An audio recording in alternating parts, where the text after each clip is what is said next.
رات کا دوسرا پہر تھا۔ آمنہ اپنی کھڑکی کے پاس بیٹھی تھی جہاں سے سرد ہوا کے جھونکے آ رہے تھے۔ کھڑکی سے باہر چاند کی مدھم روشنی زمین پر چھائی ہوئی تھی، لیکن اس کا دل اندھیرے میں ڈوبا ہوا تھا۔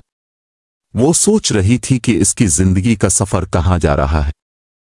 کیا یہ تنہائی ہمیشہ اس کا مقدر رہے گی؟ آمنہ ایک عام سی لڑکی تھی جو محبت اور خوشیوں کی تلاش میں تھی۔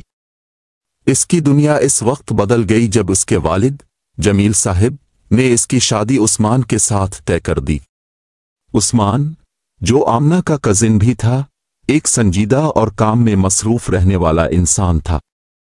آمنہ نے شادی کے بعد بہت کوشش کی کہ وہ اس رشتے کو نبھا سکے، لیکن عثمان کے رویے نے اسے تنہائی کی طرف دھکیل دیا۔ شادی کے بعد کی زندگی۔ شادی کے ابتدائی دنوں میں آمنہ کو امید تھی کہ وقت کے ساتھ عثمان اس سے قریب ہو جائے گا، لیکن ایسا نہ ہوا۔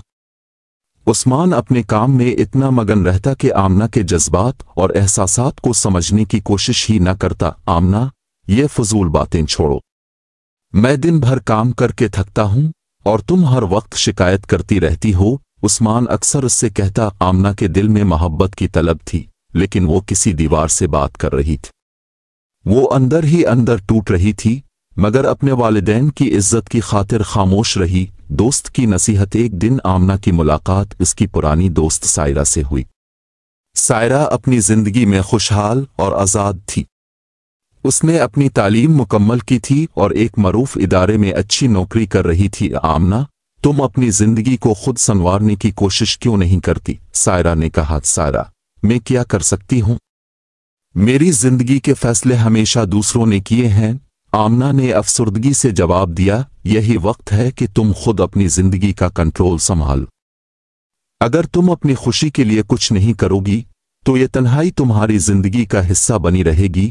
سائرہ نے اسے سمجھایا۔ زندگی کا نیا موڑ۔ سائرہ کی باتوں نے آمنہ کو سوچنے پر مجبور کر دیا۔ اس نے فیصلہ کیا کہ وہ اپنی زندگی کو بہتر بنانے کے لیے کچھ کرے گی۔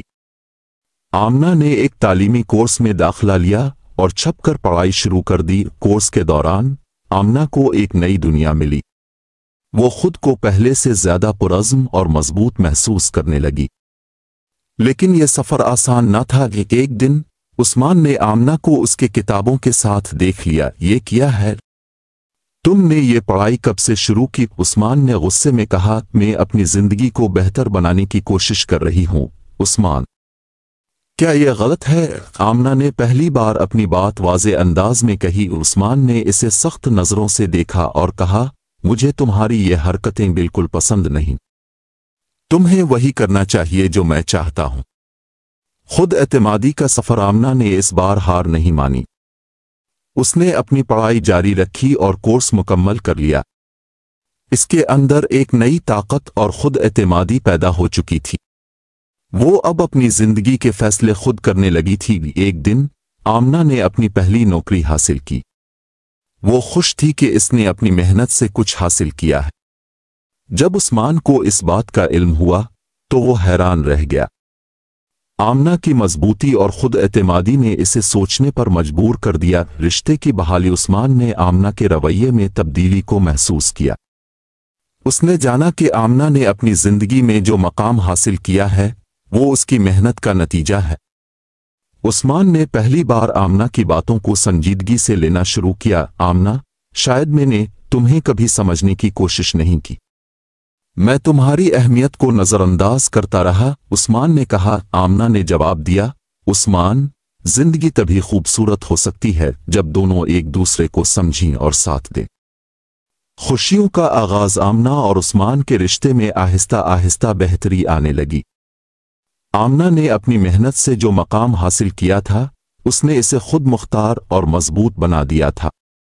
عثمان نے بھی اپنی غلطیوں کو تسلیم کیا اور آمنہ کے جذبات کی قدر کرنا سیکھا۔ آمنہ کا تنہائی کا سفر اب خوشیوں اور خود اعتمادی کے سفر میں بدل چکا تھا۔ وہ جانتی تھی کہ زندگی میں مشکلات آتی ہیں، لیکن اگر انسان ہمت نہ ہارے تو ہر مسئلے کا حل ممکن ہے۔